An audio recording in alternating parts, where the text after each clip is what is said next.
Hello, everybody, and welcome to the O.V.G.C podcast, episode 20. I am your host, as usual, Solzane, and with me tonight is SeasonsGuide. Say hello. This is my brother. Hello. And also SilentOwl, Sean. Here, Welcome brother back. from another parents. Yeah, that's how it works. Tonight we're going to talk about the Game Awards. I hope everybody's excited. Feel free to definitely say your piece in the chat. I will be checking it. I will be trying to comment on what people say. I want to hear from you guys too. And we're going to kind of begin by talking about the nominees that were up for Game of the Year first. And then we're going to talk about, and then we'll progress from there. So as the show goes on. So we hope that you all enjoy. And like I said, please feel free to say what you want in the chat. I think I have a talk chat function enabled for this voice chat. If you guys can figure it out on your end, let me know. If you can't, I'll have to work on it for next time. But anyways, welcome back, Sean. Since your last episode, we did talk about what we thought were nominees for Game of the Year. I did not have Hades 2 or Kingdom Come Deliverance on that potential list for when we talked about it. And I think we only named about 3 games, maybe, from this list here, for sure. Death Stranding 2 being one of them. Were you surprised at all by anything that was in the running here? I was not surprised by the nominees. I was surprised by the lack of diversity of the awards. I thought Death Stranding 2 would take something, and it got nothing. Yeah, nothing. That is very surprising. I agree. That I was kind of like, wow, like considering how much Jeff Keighley likes Hideo, you'd think that there would have been like a little more push to like get Death Stranding on some more categories that would have worked for it. Doesn't that just prove that it's not rigged then? That you're right. That's true. It does prove that it's not rigged. Yeah, it just proves that it can be pulled the other way. It can be rigged the other way. Yep, for sure. But that does kind of sadden me because I think the first Death Stranding was great, and I think this game is great too. I didn't really play any of it yet. It's still on my backlog. It's on my to-do list for this winter. But I have played some of Donkey Kong Bonanza and Hollow Knight Silk Song, and I've played Clair Obscur all the way through. But Zach, were you surprised by any of these announcements that were on this list at all too, or no? Unfortunately, I really can't say that I was. I gotta admit that I probably didn't see a lot of these games or play through a lot of these games. So part of that's me lacking a PS5. But Donkey Kong Bonanza on there I thought was probably well deserved, at least as far as Nintendo standards go.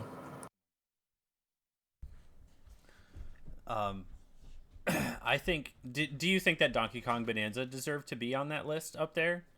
Being made by the Mario Odyssey team. I mean, I feel like Mario Odyssey is one of the best Mario games out there, and Donkey Kong Bonanza really follows suit with a lot of the things that happen, like design-wise, in terms of how they designed Mario Odyssey, and then they kind of brought a lot of that content to Donkey Kong Bonanza. And do you think that it deserves to be up there, or do you think it was kind of like old hat, like maybe they didn't do as good a job as they should have been doing?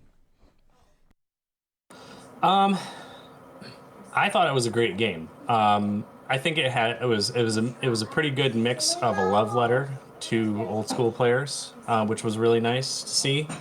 And I was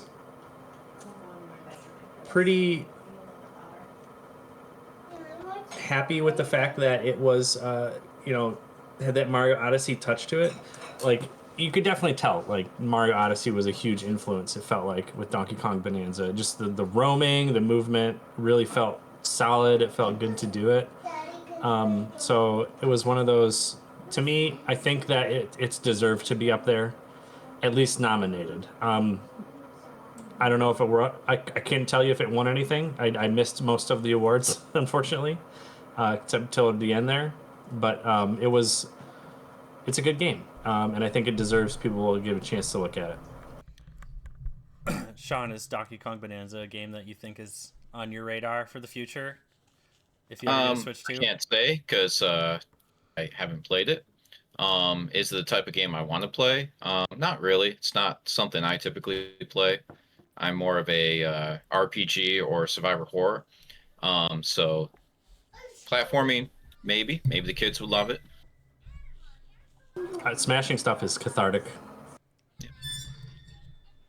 That's kind of how I felt when I was playing it. That I really liked all like just smashing everything, beating up the world, beating up the terrain. That was really fun for me. Sean, did you try out Hades 2 at all? Or Oh yeah, played 80s too. yeah. Any is there? Do you think it deserved to be nominated? Is it better than Hades 1? So Hades 2, does it deserve to be nominated? I guess it does, but I have a problem with the fact that do we consider it a new game this year when it was released last year as a open beta? So did it really evolve much since then? It it did. They added more content, but it's been fully playable for over a year now. Mm-hmm. Like you could have played it last year. So it kind of had like a really long time to have like people kind of get hyped about it. Essentially, I feel like games that are beta or pre-launch or whatever it is stuff is a like a dual launch. You know what I mean? It gets two hypes, at a time. Whereas Donkey Kong Bonanza comes out one time, and you don't have to like you don't get to beta it, you don't get to try it twice. Then people don't get to talk about it, what's coming out, what's happening. The what do they call it in Steam? What do you buy? Early access. Early access. Thank you. When you early access games, and then when they have an official launch, that's when it essentially gets its second launch. So Hades 2 kind of had a lot of time to cook. Well, I also feel like, back in the day, we didn't have like a beta release of a game. You had a game, and then maybe a year later, you'd have a Game of the Year edition or additional DLC come out for the game. Right. And so, like, do we judge Horizon for a game on its launch, or do we wait for the Game of the Year edition that adds the Frozen Wilds expansion and then decide it's a new game that year? And I feel like Hades 2 kind of gets away with that by being an early access game in 2024, and you get to play it and you can finish it somewhat. And then later it gets to its 1.0 update, and now it's a brand new game for 2025. It had the ability to be a playable game for a year and then get nominated the next year. I mean, fair Um, point. I think I'll kind of go the opposite direction with that, and say that you had a chance to play it, but it wasn't the full release. And being able to have the nomination when you have your game fully complete and ready, I think means a lot more as a developer than it would be to say, well, here's half of the game. Yeah, you could have played it in 2024, but here's the full game now. Now tell us what you think. And I think that the fact that even though it was in 2024 and it was able to get a nomination in 2025 still, I think goes to show like the level of ability that the game designers had to get it to this point. I would say that, okay, if we can go with that, but it did steal some thunder from Silksong, which just releases. There is no early access for Silksong. There's no play it while we finish it. It's like, here's Silksong. It comes out a couple months for the Game Awards, while Hades has been on your mind for over a year. Yeah, I hear what you're saying. That makes sense. I like what Amon says here in the chat. Not to disqualify it, it's just something that should be addressed in the current environment with awards. You know, the game was early access. We've all had a long time to play through it already. Much like with Phasmophobia being announced in the Game Awards as a game that's coming out, that game's been out for years, and people have been able to essentially play it in its entirety. And then it'll be announced, and then it'll come out officially, and we'll be able to get it could be a contender for something. So, it's hard to say whether or not that game deserves to be in the running at the time versus when it's launched. And I think they're just giving it that time instead of just saying, yeah, it's been long. Like, is it unfair to have the game have a pre-launch and then have an official launch later on? So is it? I don't know. Maybe we need the beta awards. The beta awards. That's a good one. Steam does an awards, doesn't it? Steam does a Game of the Year awards stuff. Your early access nominees are... Hey, that's a good one. I like that. Your early access nominees. I like that. That's good. I actually have a few points to make about the Game Awards. I watched all 3 hours of it. I watched the pre-show, and there's some categories they need to fix. If we're going to get into that topic, I got some thoughts. Sure. Let's talk a little bit about Hollow Knight Silksong first. Okay. Because I think this game makes a great contender for Game of the Year stuff. But 2D games are such a departure from the big 3D environments that we have now, that we see at the top of the ranks here constantly, that you'd be like, yes, Hollow Knight Silksong would definitely win Game of the Year if it was up against any Super Nintendo title. But what really qualifies it as Game of the Year material with how, it plays well, right? It feels good, the art's good, the music's nice, So does it matter whether the game's two-dimensional or not, or if the game's drawn, or if the game's in 3D? I don't think it disqualifies it, because it's still a game. But does it merit being in the top 6, for the year? Like, what else did it beat out? That's not something I'm entirely privy to. Well, I think it should have won indie, not best new indie game, like debut indie game, but it should have won the indie game. Okay. Because one of my critiques of the awards is that we now are running into where it's not just AAA companies and indie companies. We have some in-between size companies, and perhaps the indie award should go towards, a team of, maybe a dozen or less should be the indie award. Because, yeah, that's great that we have another game that won it, but that game has a whole orchestra to do their music. They have, over 30 people doing like the design work and stuff, but they're still an indie company compared to the 2 guys who made Silksong. Maybe there should be an indie, like, for 12 or less people working on it award. I think you kind of get into the weeds on that with the idea of how much did it cost to make your game, right? Because you're really determining indie between AAA. So now we're going to start separating out categories of indie individuals, like what's an indie, right? And I feel like this was touched on slightly with another game that was claimed to be indie, but it really wasn't. And I honestly can't remember the title. If somebody can come up with that, that'd be great. I know what you're talking about. They actually got disqualified. What was it? Do you remember? It was Megabonk. Oh, really? Megabonk? They're not an indie game?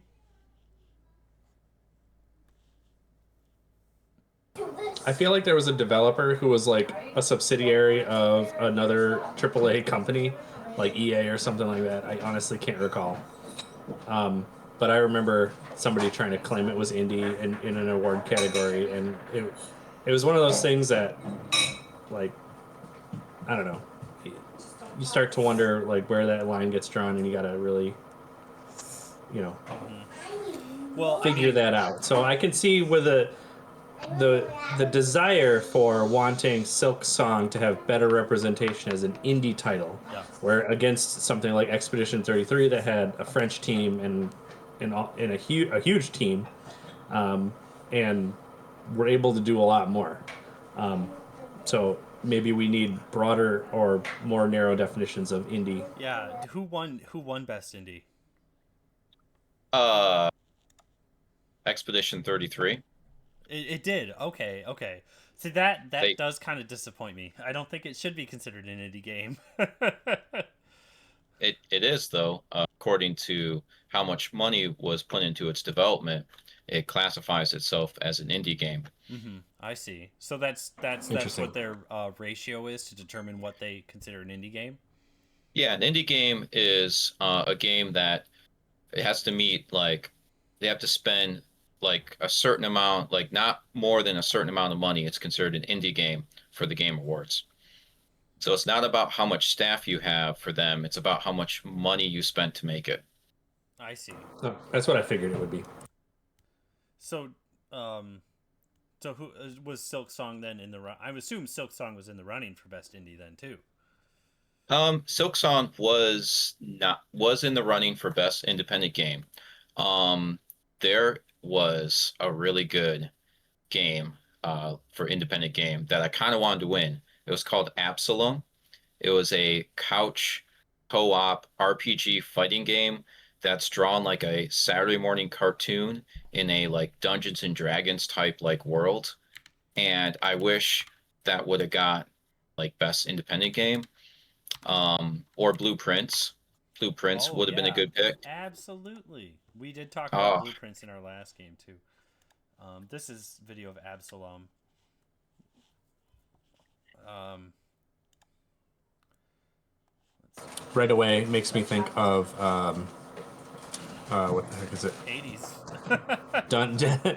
The art style, yeah. What's it's Dungeons. get some gameplay there. Yeah, yeah. I'm gonna try and skip ahead here. There we go. It's action brawler type deal. Yeah, Darkest Dungeon is Darkest what I was Dungeon. thinking. Darkest Okay, Dungeon. Yeah. I can see Um, that. yeah.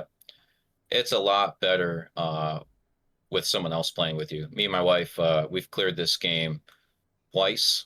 You do go on multiple runs. It's kind of a roguelike a little bit. Little beat 'em up action. It's great. Okay. Hmm. That's cool. I yeah. I mean, games like this, I feel like make like very obvious to me indie titles. Um, that's why I have a hard time looking at Claire Obscure and saying this is indie, and I'm like, yeah, but the developers worked on major releases for a long time. They just got together and made a game in the way that they should have. You know, like a like this is a game and it comes from our hearts and this is how we want to do it. You know, and they weren't trying to make some gigantic AAA budget thing. You know, so which is good. You know, but Yeah, but they deserved all the awards they got. Honestly, I just yeah. wish there was a limit. Like if you get Game of the Year, maybe you don't need like Best Independent Game of the Year too. Are all those every single thing is nominated by the public, right? No, the nominees are by a committee, and the committee is made up of some game journalists and some of Keeley's friends, Jeff Keeley's friends, and I know Kotaku journalists are because I think Jason Schreider mentioned that he's on the board. Okay. So it's game journalists. There's one category that is popular vote. It's called Player's Choice. Uh-huh. Yep. Who won the Player's Choice Award? Some mobile game. Oh, Uh, great. I was very disappointed. So Player's Choice, it starts with about you fill in what's your favorite 5 games, and Uh-huh. then they go to the first round and they give you 20 choices, and then they eliminate 10 of them. So your second round you have 10 choices left. You vote again, and then your third round you have 5 choices left, and then you vote from those. Okay. And so the last 5 was Claire Obscura, Dispatch, Genshin Impact, Hollow Knight Silksong, and then Wuthering Waves, which is like another like Genshin Impact type game. And Wuthering Waves won, Player's Choice. Okay. 2 mobile uh gotcha games were on the list for like most popular game. I've never heard of Wuthering Waves. Is that what Yeah. it's? Yeah, there it is. I am. I don't know if I'm appalled or just like taken aback by the fact that a gotcha game can be something people are excited about gameplay wise. But I don't play Genshin Impact, and I know of a Oh, person sure. who's very into it. So, I mean, just looking at this right now, it's like this seems like pretty high quality for a gotcha game. But I mean, it's. I mean, right now we're kind of living in the age of Genshin Impact and Zenless Zone Zero as like games that people are like, yeah, these are good. And I mean, and we also have before that Warframe, and then even before that we have Minecraft and the popular shooter from Epic Games. Oh my gosh. Well, let's talk about Warframe. It's still in beta. It's Yeah, been out for 10 years. it's It's still in still beta. beta. That's ridiculous. You know? Are they waiting for like the year when there's like not any good games out and they're like, "All right, 1.0's out. Vote us for game of the year now." Yeah.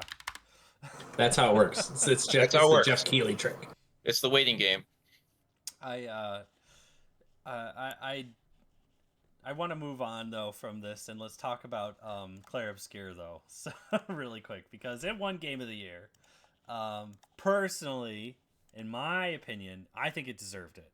Um, I was really skeptical when I had first heard about Claire Obscure, and people were like literally freaking out about it at launch when it launched out, and I was like, I guess I got to check this game out because it was definitely like on totally off my radar. I hadn't even heard about it until it launched. And when it came out, people were just like talking about Claire Obscure Expedition 33. And so I bought into the hype. I picked it up and I waited for a physical copy. I didn't just get a digital one. Even though the digital one was readily available, the physical copies were hard to come by at the time because it was blowing up so fast. And people were even like overpricing them on eBay and stuff. Like you could buy a physical copy for like twice the price during the time when it was unavailable. Like people were like just buying it up like crazy, and it's worth it in my opinion. If you have not played it, Claire Obscure Expedition 33 is a really really good game. Like it feels good to play. The action combat feels good. It does, in my opinion, have some kind of like they have like a kind of like a lot of low res stuff going on that they utilize artistically that I think looks nice. There are a lot of graphical glitches though because it's a big 3D game. There are a lot of graphical glitches that occur. I have run into some Because they're indie. myself. It's because they're indie. Yeah. They don't have the budget to playtest. But you can You don't need the make budget now. You can use AI. right. AI will make it. Yeah. No, that ain't. I know companies think that's going to be a thing. It's going to be a thing for like 4 years and then they'll quit because they'll realize it sucks. But and AI is going to hit a peak and it just won't get any better. That's my opinion. But Amon says it looks like a rhythm game. It's entirely hit based on very. Have you ever played Mario RPG or Super or Paper Mario, where you have to time a hit, where you have to time a jump hit or a time a hit at any point? The game uses timed hits during combat. In order to do like a ton of damage or do extra damage or other things like that. So, um, and I it's think it's more really like useful. I think it's more like Legend of Dragoon. Yeah. Okay. Yes. Absolutely. I can see that. It's definitely like Legend of Dragoon. In that regard. Because your attacks, when you make attacks in this game, you have to land the hits or you miss. Mm-hmm. Just like in yeah, just like Legend of Dragoon. I think that's a good assessment. I think Legend of Dragoon is a better assessment than what I said with Super Mario RPG. But if frame of reference wise, I think either one works really well. Um, the music in this game is incredible. The characters are really well done. The world itself is a complete mystery. Like you have no idea what's happening, and the game pulls you in so early on in the beginning that you're just like, what is going on? Why is this happening? Why are people disappearing? Why is everybody dying? You know, like what's going on? And then you become the next part of the expedition, and at that point you're just like, as the gamer, not as the character, as the gamer, you're like, where are we going? What's happening? I don't understand why this is so important or what's happening, and it really draws you in to just constantly ask questions. Like they do a really good job of just leading you on and feeding you little bits here and there, and then even intricate story bits that aren't connected to the story, but like stories past of like other characters and stuff like that make you go, what happened to this group, or what happened to these people, or what's going on in this place, and eventually there's a culmination. And I know a lot of people in the Discord have not played Claire Obscure Expedition 33 except for like me and you, Sean, and MF Doom, and I don't want to spoil it at all, because honestly, you really should play Claire Obscure Expedition 33. Even if you don't like the way it looks or you're not familiar with the style or anything like that, you got to give it a chance. You got to dive in and just like start it. It's not a Yep. long game. It's really not Gotta a go long in game. blind. Yeah, you have to go in blind. Please And go in blind. watching gameplay, it's not the same as once you get that control in your hand. Yeah. It feels intuitive. It feels what you should be doing. It reminds me of like when I was a kid watching my mom play a racing game, and she would move the controller like it was a steering wheel, and that does nothing. You're playing a racing game. But Mm-hmm. with the combat in this game, you hitting buttons like while striking the enemy or hitting the jump button to dodge, that feels like something you would do. Yeah. So it does feel natural to play that way, and it kind of ruins other RPGs where you're playing Persona 5 later and you're like, how come I can't jump? How come I can't dodge? Yeah, different ways of countering or just like getting a counter. Or the game really heavily relies on parries and counters, or This, jumps like yeah, that. as we're seeing here with the jump with the R2, uh, blocking, parrying. This game will be the model for all RPGs probably coming in the future. We'll probably see Bandai Namco copy this. We'll see other companies, Ubisoft, if they still exist, might make an RPG just like this. I This is I going This to be the is new Dark Souls. this is the Final Fantasy VII of this decade. it is it's definitely worth it. It's definitely good. It's worth it. This I spent a lot of 10 time years of playing it. RPGs right here. I don't. I want to say you guys were talking about going in blind, and I want to mention, and not to like segue this too early, but like I feel like the way you guys are talking about this is the same way that we have talked about Persona 4. Oh yeah, absolutely. You shouldn't know a dang thing about Persona 4 when you go into it. Any Persona game really shouldn't know anything. Oh yeah, you shouldn't. If you do, you ruin the whole experience. It's like Yeah. somebody telling you the end of a movie, or the end of a good book, you know. Um, uh, Well, I feel like with Persona games, you don't ruin the friendship, the friends we make along the way. Like, yeah, there's an ending, but don't ruin the stuff about me making friends. I've seen them switch characters a few times here. What's the benefit to that? Different overworld effects? Nothing. Just No, looks cool. just you want to look at someone else's butt. Fair. Yeah, that's basically it. You either watch Shiel run around because she's got the nicest butt, or you can put it on her. What's her name? Somehow Zane's voice just like got lower after that. Yeah, Sorry, you got the quieter. floaty one. I'm not sure why. Now you're even louder. Yeah, because my headphones have been. I have apparently 2 headphones on somehow.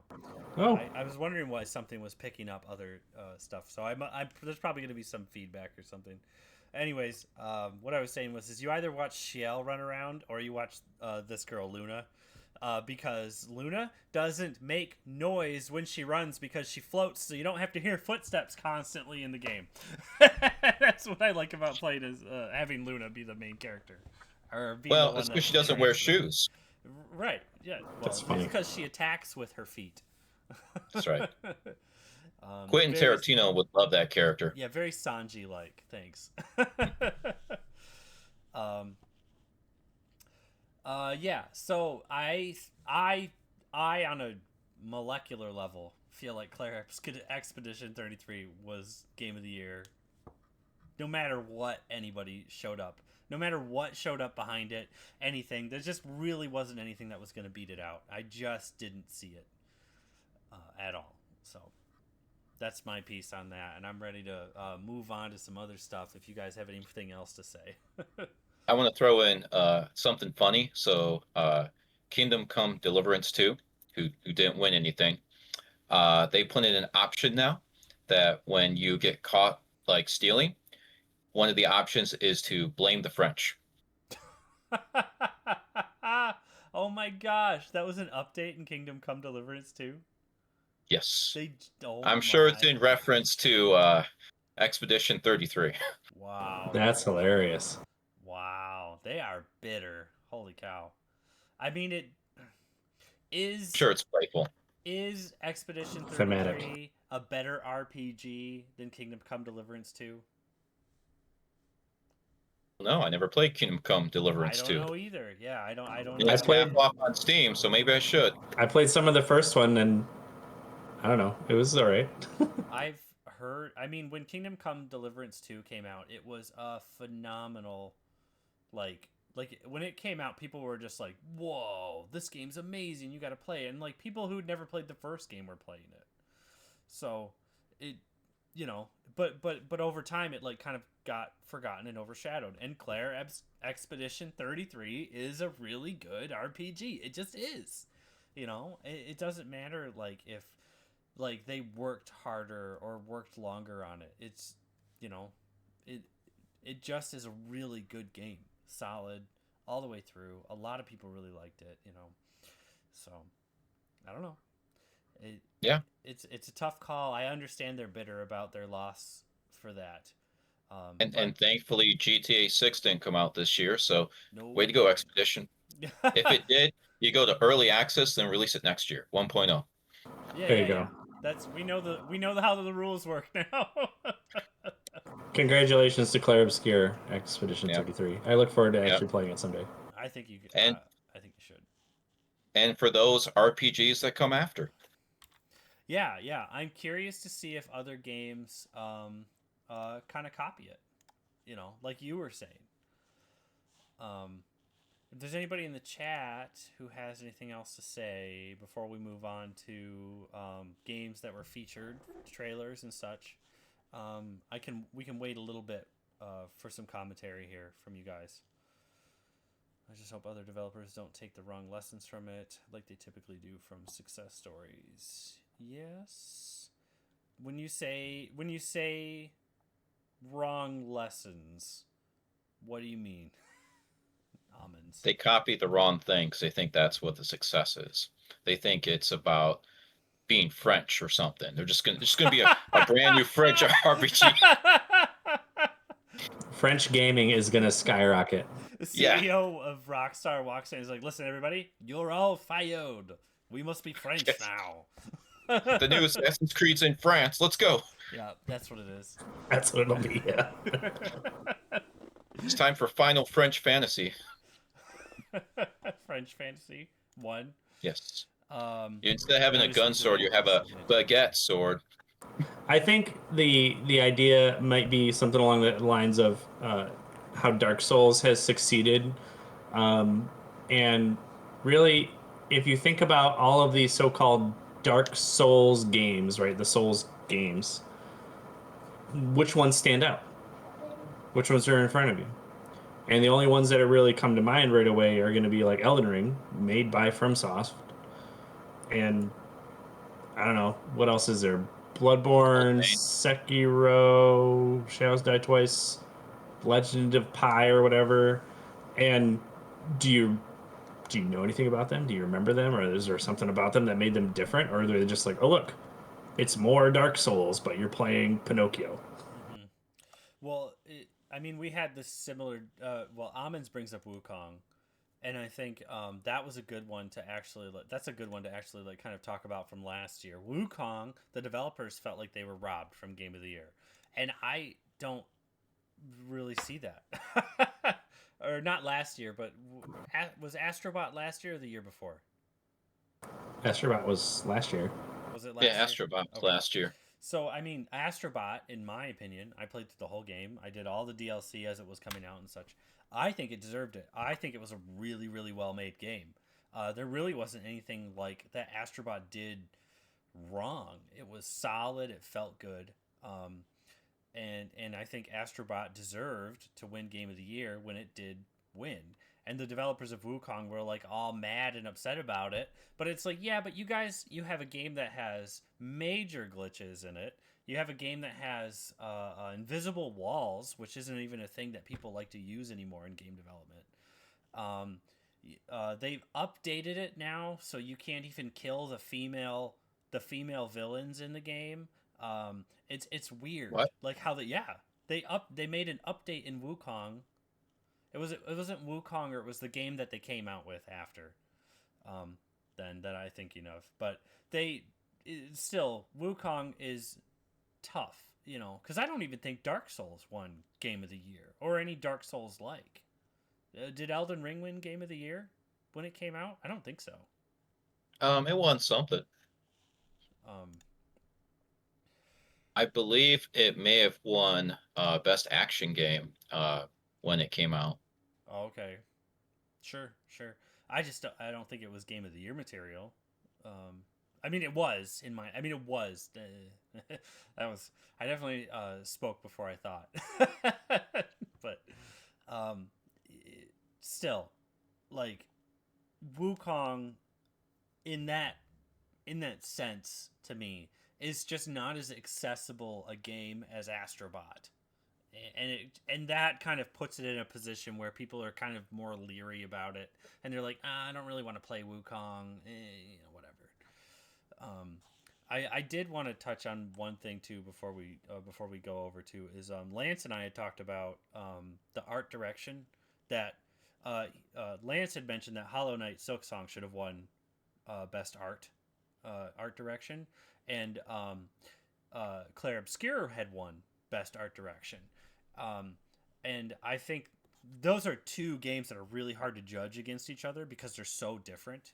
But Hollow Knight Silksong is like 100% like a really nice upgrade to the original Hollow Knight in terms of its style, design, and look. Um, and then Claire Obscure, like I had mentioned previously, it kind of uses a lot of this low graphic fidelity to like make itself look really good, but it creates a lot of graphical glitches that you wouldn't normally see in most games. Well, it also has to deal with the fact that it uses motion blur for most of its action. Yeah, So like you kind of don't want like high fidelity with a motion blur if you're not capable of it. So you may want to use lower polygons if you're going to keep blurring things. But art is open to interpretation or the viewer, so it's really hard to be like, oh, that art is better than that art. yeah, absolutely. And like Amon says, even being nominated is good in itself. And I, even if I was like, say, I made a game and it made it to the Game Awards, I would just be happy that it got nominated. That gives it more attention. That tells people that I did a good job. I don't have to win first place. Like, I don't have to be bitter about the category whether I lost or not. You know what I mean? Like, it's because it's all subjective. Like, it's all subjective. I I, mean, if yeah. if I go to a competition and I win first place were the people that I had beaten out, like the best people of that competition, maybe, but they may also have not been. So I don't really know how good I am because I'm not against the best, you know. So, but with games, we can kind of bring all that into circumference over the course of an entire year. So, and it depends I on think when you you should release stuff.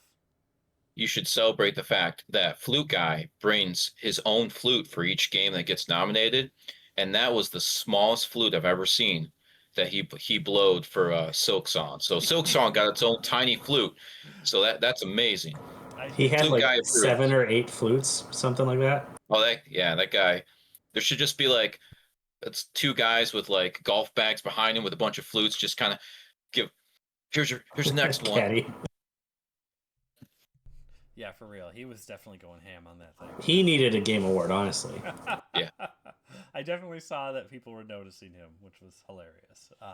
But speaking of getting noticed, let's talk about the games that did show up on Game of the Year or through the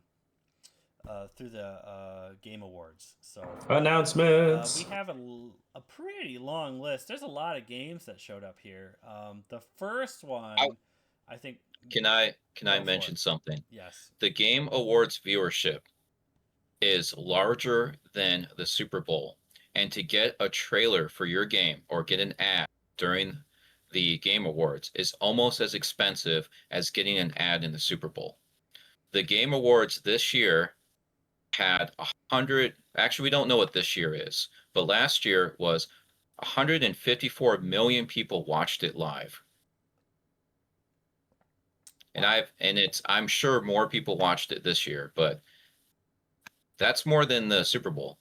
Well, Great. video games are a global thing, and the Super Bowl is a That's true. United States thing. So I don't think that's hard to do for them, but it does drive up what the cost of being able to advertise would be, right? I don't mind. I don't mind rubbing video games in football players' faces. So Yeah. take Yeah, that, jocks. football. Take that, jocks. Nerds are taking over. Yeah, yeah. I mean, no other country has started their own football league. Maybe? Yes, Europe. But the ball's on the ground. They kick it. Yeah, yeah. But so, Sean, you watched the whole thing. You saw everything that was coming out. Yep. I only have a few games on this list that I really was like super excited about seeing announcements for. My first one was Control Resonant, which I love the first Control game. It's so good. I was literally just telling MF Doom about it the other day, and I don't know what this So, play like, but set the stage for this trailer. Before this trailer started, because for some reason at the Game Awards, they love having people on strings and like pulling them up and swinging them through the audience. This guy that very much looks like Sam Hill, who works for Remedy, he's like the president of it. He's like comes out to the stage like he's going to do something and then gets yanked up and then he like goes like ragdoll and then he comes back down and then a cage forms around him. And then this trailer starts. Oh my gosh. That looks sick. Very Doctor Sounds Strange. awesome. And then I have this theory about Remedy games.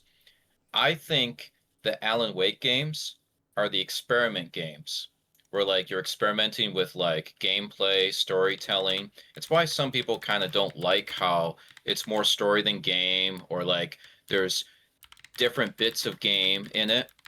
But then the Control game is like the proof. It's like, okay, I did my experiment. This is how we're going to make the game now. And I think Alan Wake 2 was another experiment game to get ready for Control 2. Okay. So I think whatever all the little things they did with the narrative, like playing around with like having you playing a music video, having you do like two different characters playing them back to back. I think that was an experiment. And then Control 2 is going to be, okay, we perfected it. So I'm just saying this now. My theory is Control 2, 2 characters. That's my theory.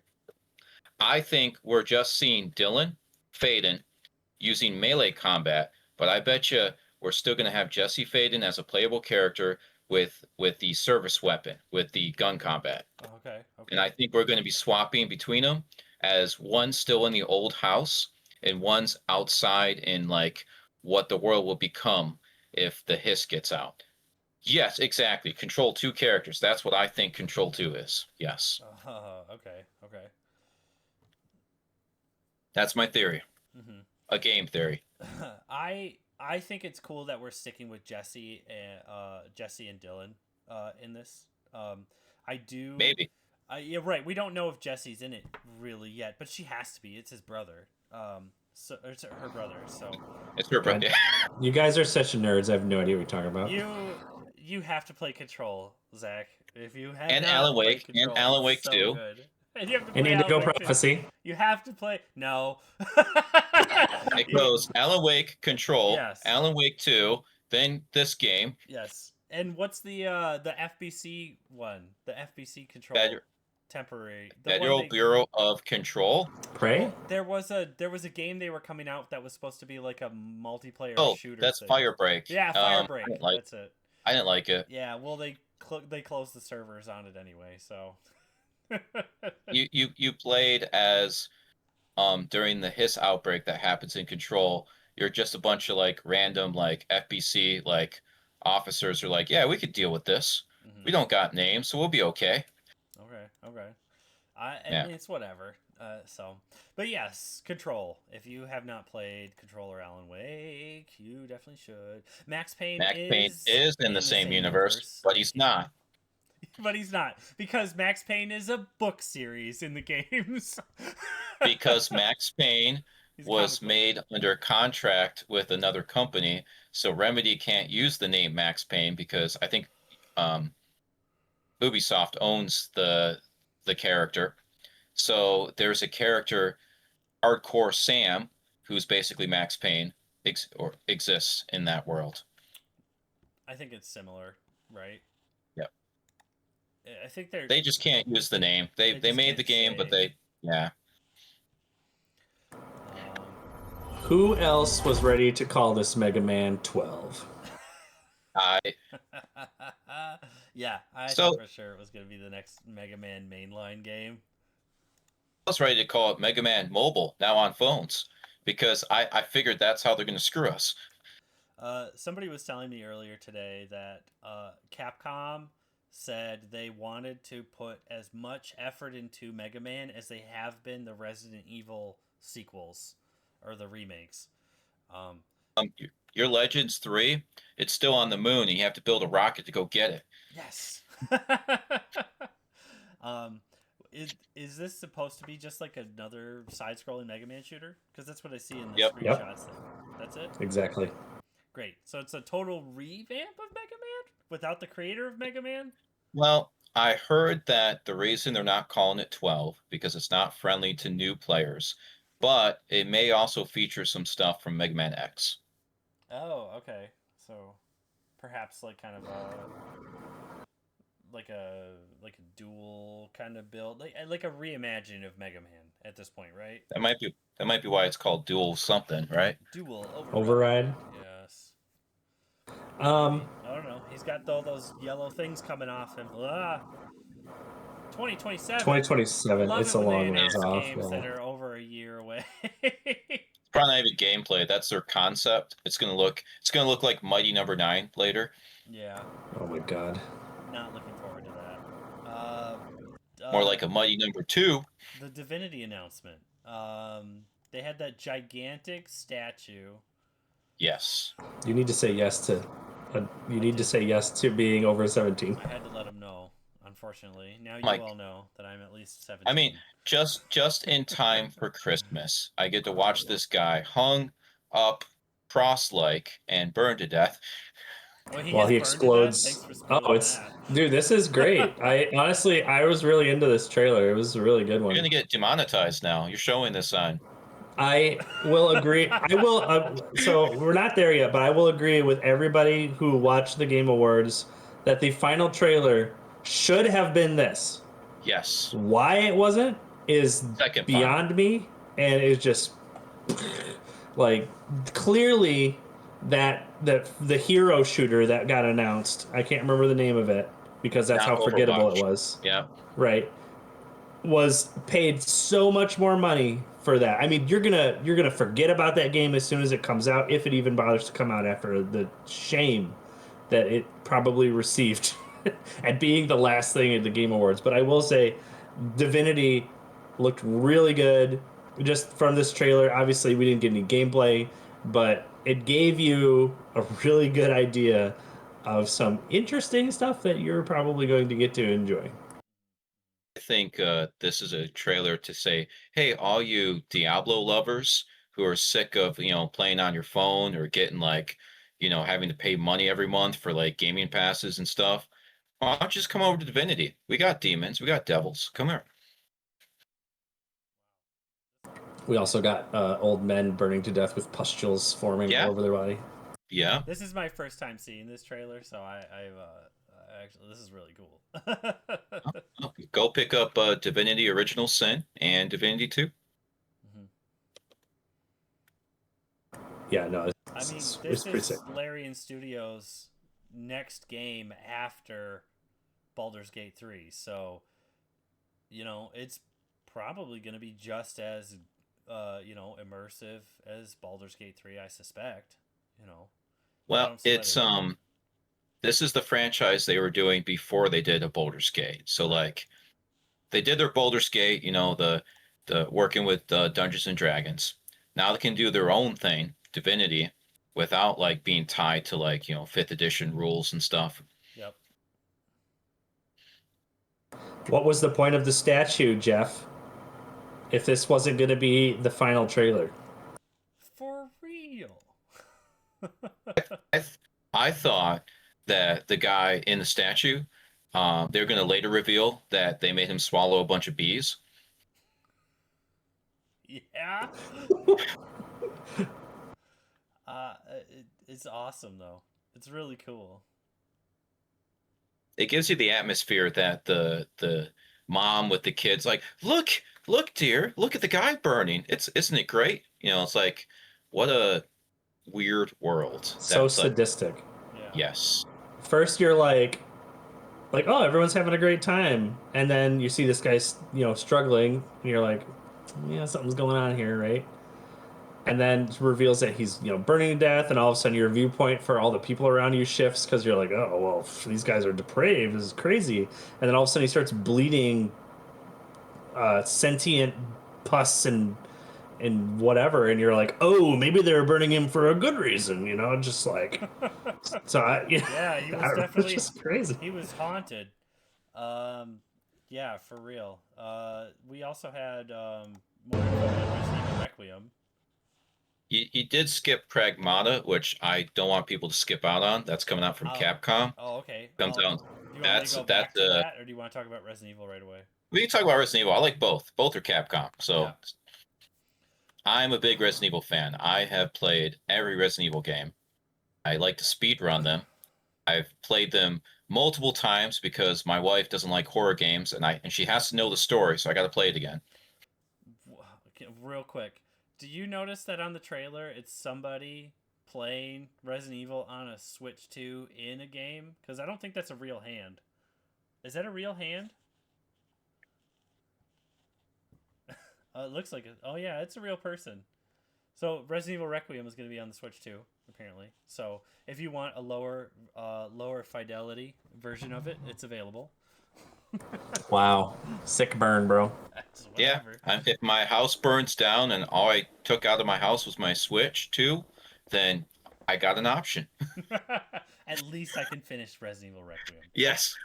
Ah, I hate how I hate how the gameplay video that we're watching is on the Switch 2, recorded on the Switch 2 instead of just the gameplay video of the game. But whatever. I mean, did they show this at the Game Awards? Is this the No. actual trailer? No. Okay. this is not the trailer. I don't know what we're looking at here. And I think Leon was announced for the game. Yeah. Really? That was the big announcement. That was the whole deal of the trailer for Game Awards is they finally confirmed that Leon is a character In fact, he is a playable character, and he's probably the main character. And that everything we saw previously Yeah. is probably just the prologue, and that the main game is you playing as Leon, trying to find this girl here. She gets kidnapped, and Leon's to rescue her. I mean, maybe he'll find some trash cans he can tell her to stay put in. I don't know. I'm looking forward to it. I'm not sure how to feel about that because I feel like maybe they're just playing off of the popularity of Leon. Yeah, I think so too. I think what they've been doing is with the Resident Evil remakes, they've been trying to sort of take their original characters, make them more relatable to us, and kind of like make their stories kind of less B-movie and make them more realistic but enjoyable, so that they can use those characters in future projects. So I think they redeemed Leon in the Resident Evil 4 remake so they could use him for Resident Evil 9. This girl is from the Resident Evil, the PS2 game or the side game. She is the daughter of she's the daughter of Ashcroft, who was a reporter, a playable character in the Outbreak games, Outbreak Oh, okay. and Outbreak File 2. Or Trying to make Outbreak relevant? Holy crap. well, they tried that with Resident Evil 3 remake by having a multiplayer mode where you played as these Outbreak-ish like characters. Okay. It didn't work. I'm looking forward to it not working. But yeah, so something about, because it's always about the blood, the Ashcroft blood or something special about it. And her mom goes missing, so now the younger Ashcroft becomes an FBI agent who's like looking into like strange and bizarre deaths and trying to find her missing mom. And then something happens to her, and Leon gets called in. And apparently, there's this one hotel that's like on the outskirts of Raccoon City that's still like wasn't destroyed, but it's in like the crater of where they nuked Raccoon City. Oh yeah. And Leon yeah. goes out to investigate and deal with these zombies, not zombies. All right. Sounds good. I mean, I'm excited for it because I've been liking what Capcom's been putting out for Resident Evil. So, is this Pragmata? Is this supposed to be Pragmata. what? Go on, please tell This me. is an action game, and you can play the demo for free on Steam right now. There's a demo. It's a free demo. You can play it. You finish the demo, you unlock like a costume or something for the main game. And the gameplay, over the shoulder, third person shooter, but you just shooting, it's crap because like you don't do a lot of damage. But you got this AI girl, she's basically Megan 2.0, and she's on your back. And while you're aiming, you can fiddle around with the buttons like I was using a Xbox controller, so I'm using like my X, Y, A, B, and I'm using those buttons while moving around to play this little mini hacking game to hack the enemy, which will stun them or make them more susceptible to certain weapon types. So you're hacking them, and I've still got my other finger on the trigger, so I'm shooting while I'm doing this too. So like all my fingers are doing stuff on the controller while I'm playing this, and my fingers are going everywhere. And it actually was quite fun to like be frantically like hitting all these buttons and stuff, but like I'm doing it like in an order to like hack an enemy, stun an enemy, shooting them, hitting their weak spots.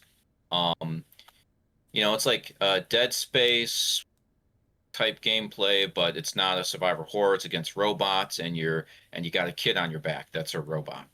Huh. Okay. But check out the demo. I think this will be a sleeper hit. Okay. Yeah. There's also There's going to be amiibo? an amiibo. Yes, No, of Diana. Oh my for goodness. real? There's Oh. gonna be an amiibo? Ugh, why? I might get that amiibo. I will be getting it. It's Donkey Kong Bonanza all over again. Well, she doesn't sing. She draws pictures. If you can let her off your back, and she'll like draw a little picture of you in crayon, Different like, kind of like art. what my 4-year-old can do. I dang it! They're doing an amiibo. Oh wow, is that AI? That's too funny. Is that I don't know if I real? can believe that. I'm not sure if it's real. That would be hilarious. I did not dig any deeper. Shoot, an amiibo for this one. Man, I hate being an amiibo collector.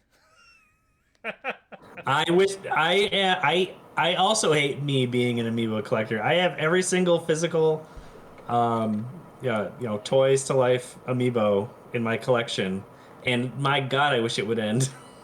I They're got just getting more and more expensive. I got a little too hyped about Metroid Prime 4, and I'm like, I haven't played a good Metroid Prime game in a while. I'll go get it. You know what? You got amiibos too? I'll buy those too. No, And it's probably a very I'll disappointing probably Metroid Prime game.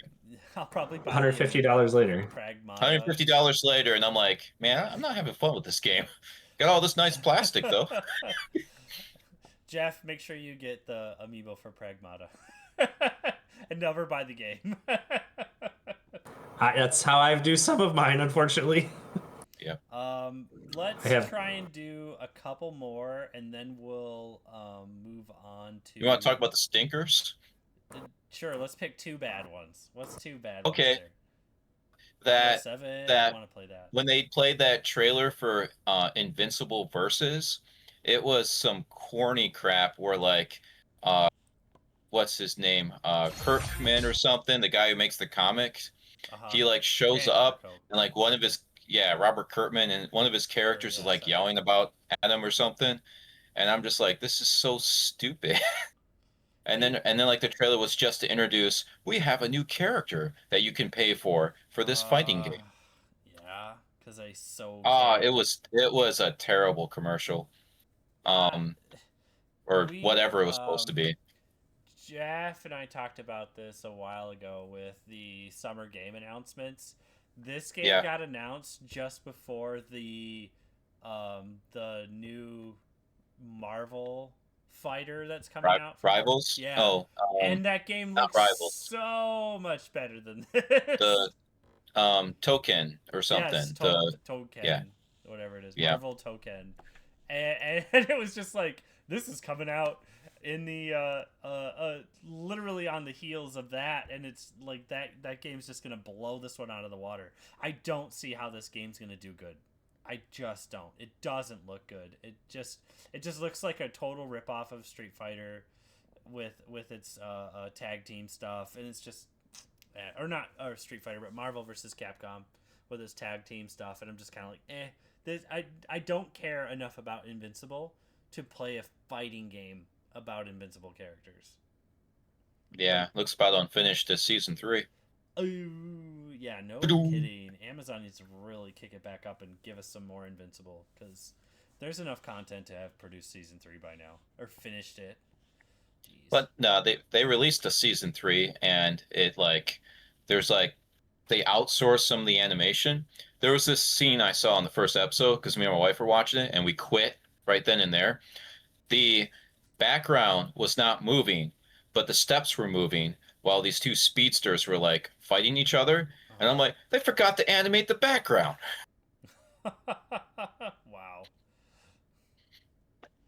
It's been a minute since I've seen it. I might have to watch that now. It's nice to see an announcement for Phasmophobia. Neo 3, that's a cool surprise.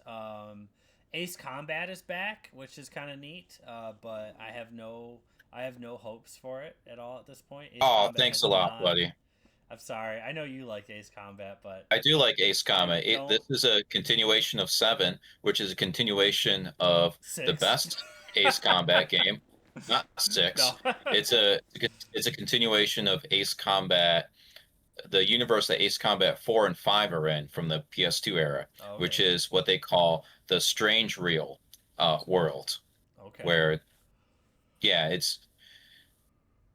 Tell me. So it'd be like, I don't know. I hope it's good, but like I also know like we just us over here like we don't appreciate the Ace Combat storytelling. I think we want more like visual explosions and stuff, and that doesn't really get delivered a lot in an Ace Combat story. It's more about like the mental, like how the pilots like or how the people are affected by war, so you don't get like the Michael Bay moments. Okay. And I think that's why the series wasn't doing good. And then when they wanted to do the Michael Bay moments with like that one Ace Combat that came out, that was just like it wasn't even numbered. It was called something. I forget what it was called. Something Horizon. Assault Horizon, I think it Yep, was called. you're right. That's And right. it was like and like they had these little minigun like turret sections. I'm like, a turret section in Ace Combat game where you're like on a helicopter, but you're just shooting the turrets. And yeah. So That's I think its identity, I like the fact that it's sticking with its identity of like the type of games I like during the PS2 era. Um, So I'm glad for that. all right. Well, I'm glad I brought it up then because it's nice to hear. Did you say you had one more stinker that possibly that you had one I'd have before to we look move at the on? list. I'll just bring it up one last time if you scroll to the bottom there. Um, was High Guard. I mean, what a complete disappointment as the final game of the thing. Yep. It, Just it remake these. Just it's a just hero remake shooter. them. Just And remake them. if you watch this, if you haven't seen this before, there's one guy in here who looks like he should be a barbarian, and he's holding like this tiny little revolver pistol, and I'm just like completely whelmed. I mean, dude, you need to have a bigger gun, like for me to be Oh, High Guard, convinced of yeah. the person that you look like you're supposed to be. Yeah. It doesn't look fun. I'll, Maybe hero shooters are their own thing, and people are super into it. It's like, oh my god, I need to have more hero shooters that aren't the same heroes I've played over and over again. But Makers of Apex Apex Legends and Legends, so Titanfall. there you yeah. go. I mean, it's just more. Yeah. So there I, you go. I love how the Competing. Titanfall creators are like, how much further can we get from mecha action? Horseback. Yeah, for real. We could go even worse. We could ever have everybody crawling on the Yeah. ground on all fours. I Everybody mean, could be our apes. last we got rid of the mechs and just gave people cool suits. Now let's just go to horseback. Like, Well, what's They're the gonna next game? well, they're and gonna like reskin the horse at some point, and it's gonna be like one of the characters on hands and knees. the baby hero shooter. I like that. That's exactly where my brain went to. They're babies. They make they make two good mecha games, especially Titanfall 2. That was great. And then Yeah. it's like they want to get as far away from possible from mechs now. Well, I mean, Apex Legends is also still has an active player base. They will literally be competing against themselves with another game in the same genre. Like, that's not how you do it. you I don't know? know. Seems like developers do like to beat themselves up, so it seems to be working. I mean, if they would say this is the next evolution Overwatch 2. Of Apex.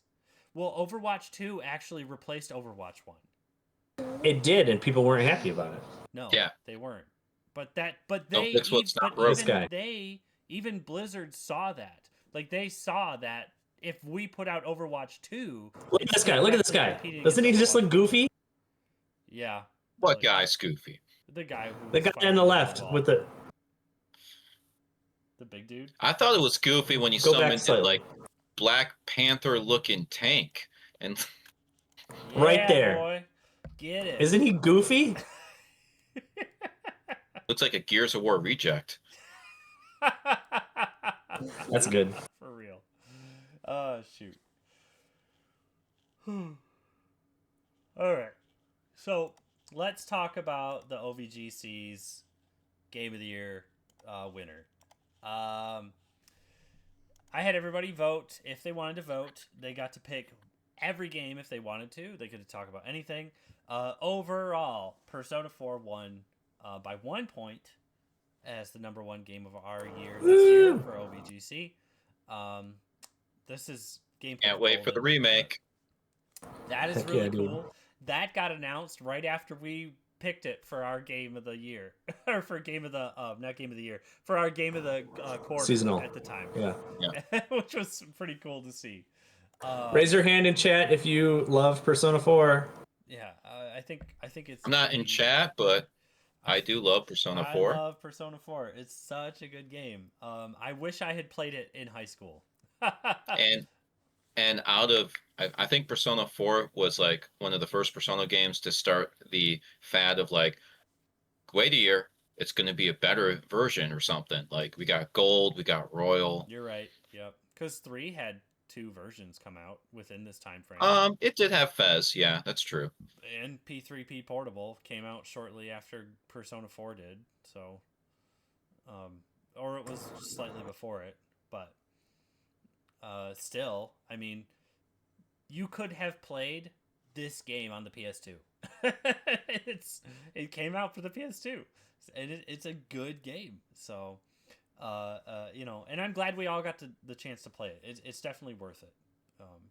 Yeah, I give it a every day's great at your Juness. Thank you. I give it a Juness out of 10. Juness out of 10. Yeah. So yeah, I thank you everybody for participating in the vote. I definitely think Persona 4 was deserving of that position, and I feel like it was pretty obvious. Even though I feel like we did have some really strong contenders too this year, Chrono Trigger being one of them, which was you know, considered one of the greatest RPGs of all time. So, what do you got, Sean?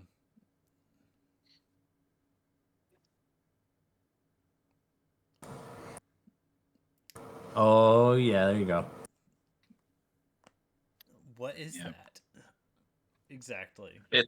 It's a, I guess you call it a fanzine. It's a fan made magazine of Persona 4 comics. Oh, okay, very cool.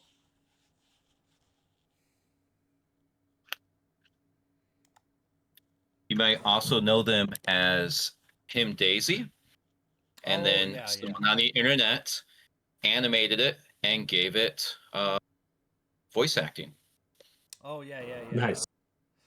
I love those comics. Those online comics are great. And then later, the website Hardcore Gaming 101 asked them to do the artwork for their unofficial Shin Megami Tensei like encyclopedia, basically.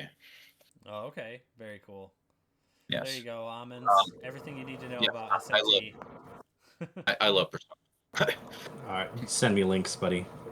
I do want to touch back really fast on Persona 4 before we go and say that this probably generated some of the most amount of dialogue that we've had on the channel since the inception of the Discord. So Persona 4, I think, deserves our game of the year. Oh yeah, absolutely. It's nice seeing everybody come back to it too. Specifically Almonds, who's like so obsessed with it now. I'm glad you are. You know, and Das Brat too talks about it quite a bit too. So, honestly, I kind of thought Chrono Trigger would be a game that we'd talk about a lot more too. But it seems to be one that not everybody touched on. And I think that is majority wise because the availability isn't all there, right? It's not on Steam. It was on cell phones, right? Chrono Trigger's on Steam, I think. Is it on Steam still? Yeah. You could say it's a bit dated for itself at this point, but it's still one of those must-play RPGs. You know, I think when anybody lists out like greatest RPGs of the, you know, whatever, Chrono Trigger hits that list like almost every time, and I would say it's in your top 10 somewhere. You know, it's some form of list. It's somewhere below Final Fantasy VI, but yeah. Sure. Those are fighting words. The Super Nintendo is a stacked system for RPGs, so it's hard to say. But I'm glad I got to replay it this year. So it was really fun that it was our first game too, and I had it on the DS, and I got to play through all the endings for the most part. Oh yeah, DS version's good. You get those animated cutscenes. Yeah, it was really DS version is actually the definitive version to play. Mm-hmm. So if you ever get the chance and you have $300, you know, spend it. There's that legendary PlayStation release of the Final Fantasy Anthology, which is 6 and Chrono Trigger. Yep, but that is one you should actually stay away from because of the load times. Yeah. Oh yeah, the disc kind of messed it up. So. But that's because the disc can contain 2 great games. So yeah. excellent game. Highly recommend it. Again, you get a chance to play Chrono Trigger. If you still haven't yet and you're still like it's in your backlog, you know, do what you can. Pick it up, man. It's gonna be worth your time. Yes, and then the other runner-up for second place was Pokemon Emerald, Ruby, and Sapphire.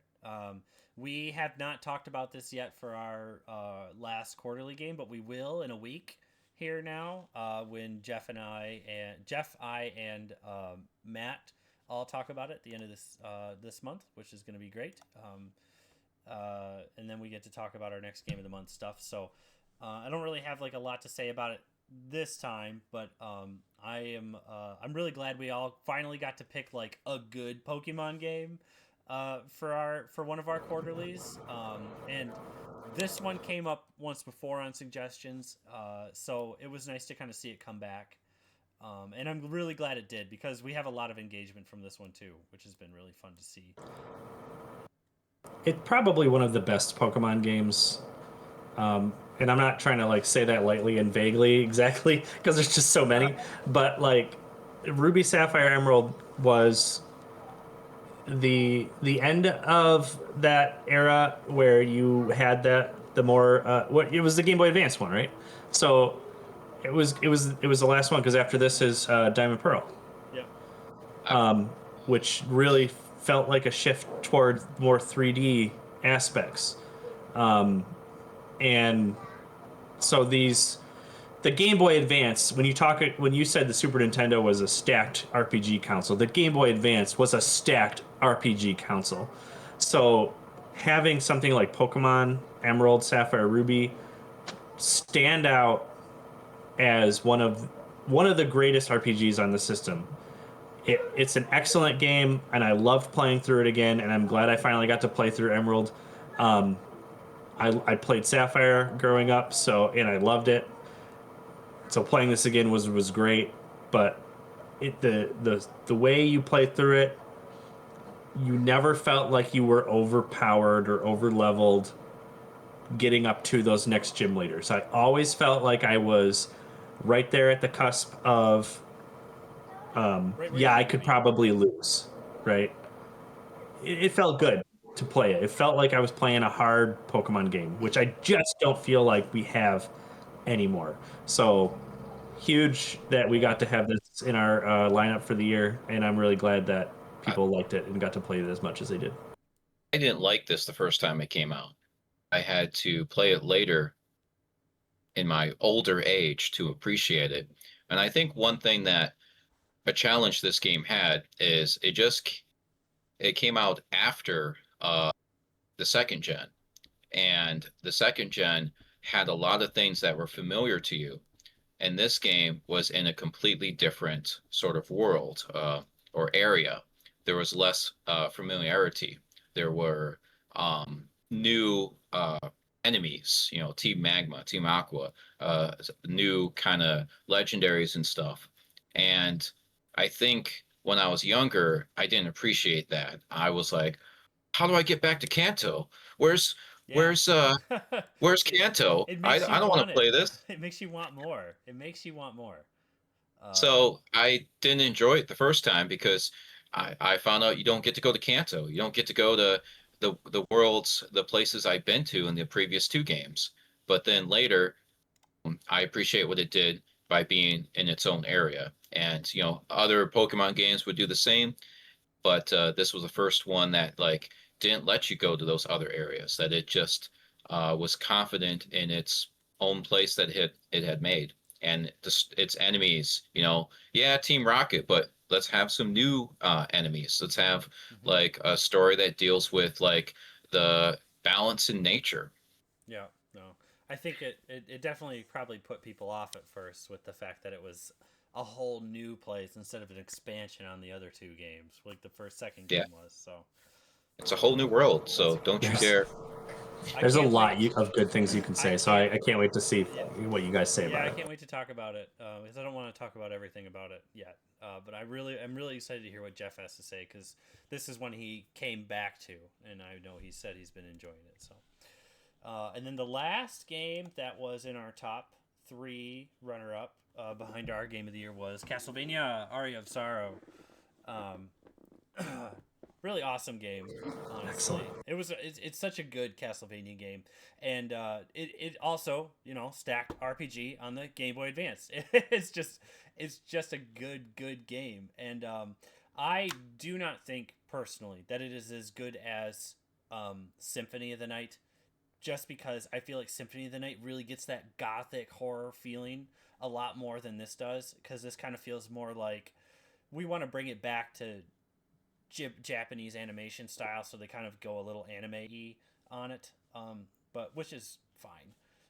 But still, really fun game. Love the leveling system. Love the combat in it. It's smooth. It feels good. When you get strong, you feel strong. So, Sean, did you ever play Aria of Sorrow? I have played all of the portable Castlevania games. Aria of Sorrow is one of my favorites until the DS came out and Order of Ecclesia was available. Mm-hmm. But Aria of Sorrow, I actually like it more than Symphony of the Night Oh. because I think Aria of Sorrow is a bit more accessible to new players without having to know the background of the Belmonts and stuff. I mean, yeah, that's included, but Symphony of the Night technically is a sequel to Castlevania Bloodlines, following after Trevor Belmont. So I do like the formula that was established by Symphony of the Night, as all games should, because it's Metroidvania. But Aria of Sorrow, I think, is a good first-time Castlevania game. It's an excellent game. I was really excited that this got picked. I think I was actually already finishing Dawn of Sorrow, or gosh, Oh, remind the me. DS one? Yep. Harmony of I think, yeah, it's Dawn of Sorrow. Oh, okay.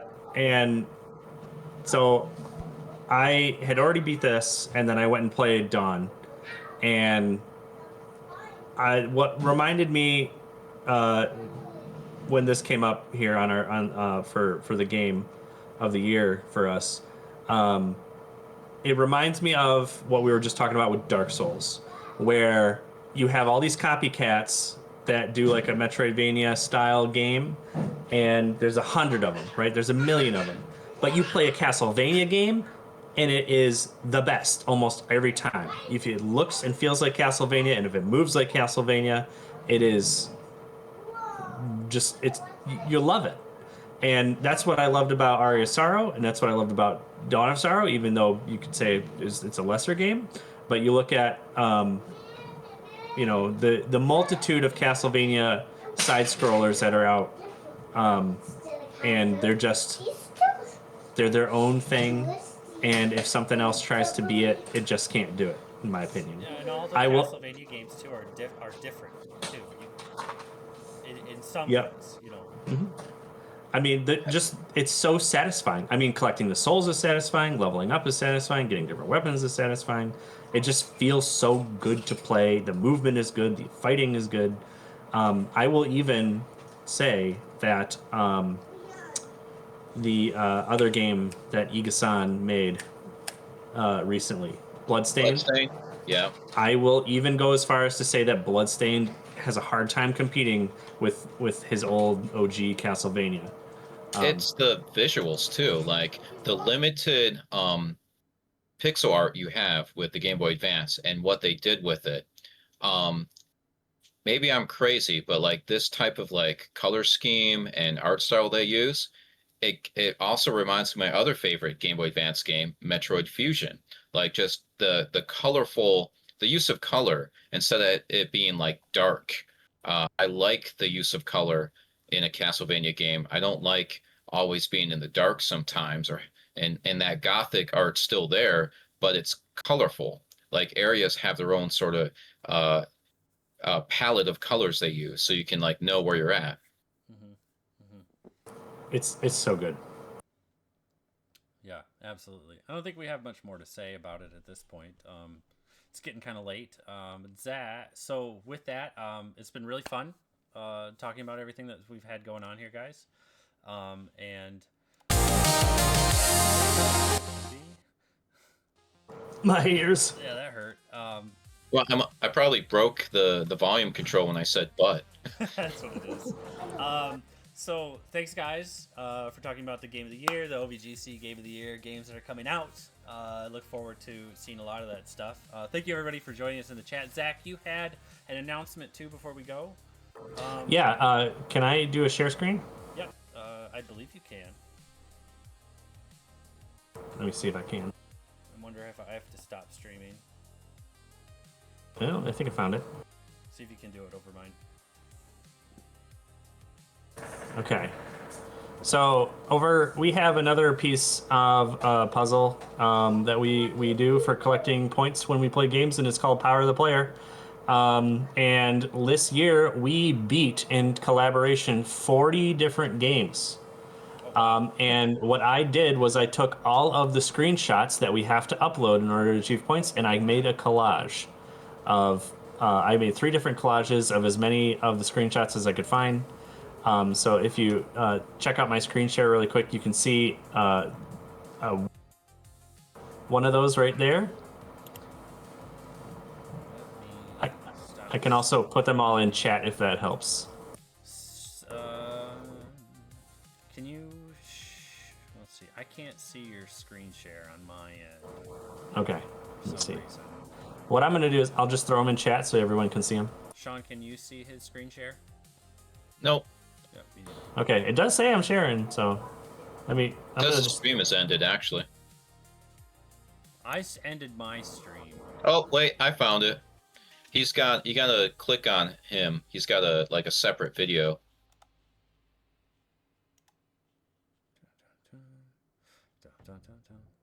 Yeah, so like you have your own separate stream. I should have one too now. Yes, I'm trying to figure out how to open it. But that's okay. I uploaded them on the chat as well if you'd like to open those up and separately look at them. Yes. I think the people with the most amount of games completed in Power of the Player, I think, was you and I, Zane. Oh, wow. Okay. Which I think we each only had about 9 each, I think, is what it was. And then right behind us was Das Brot. Oh, okay. Very cool. Thanks for doing that. Yeah. I'm guessing I must have had about 5 games this year. Yeah, I think you did. But yeah, if you could look at those are just all the ending screens for this year. So maybe next time you guys are uploading your endings for credit to Power the Players, I'll make a new collage for next year. Thank you. That's awesome. You should definitely post those in one of our chats too. So it was fun making because it's really fun to like. Discard made it really easy to like go back and like just search for things that people uploaded as images, and then I could just grab those if I knew it was the right thing, and just counted all those out, and I had a nice list. I think the one game that we all completed the most of, I think, was Mario Kart World and Donkey Kong Bonanza. okay. Wow. Not Expedition 33. Games. No, I think They didn't get the award. I think the only one who posted that one was me for this season. And I usually play through every game too that we have for our game of the months, and I try to beat everything that's come up. I think the only one so far that I did not beat was Snowboard Kids, because I was banging my head against the wall in that one quite a lot trying to beat it, because the AI is hard in that game. And I did not personally play through Persona 4 again, because I had just played through it like a few years prior to this year. So, and it was still like super fresh in my head. So, and I'm glad I didn't, because the new ones, the remake's gonna come out. So, I'm like 100 hours into Xenoblade Chronicles X Definitive Edition, but like I'm still not finished. There's so much quest to finish. Maybe next year. Maybe next year. Well, there's lots of games we can still nominate for some of our categories. You know, don't forget we do have bi-monthly New Millenniums games that we can suggest, which are the Wii and the PS3 and the Xbox 360 games and the first generation DS and PSP.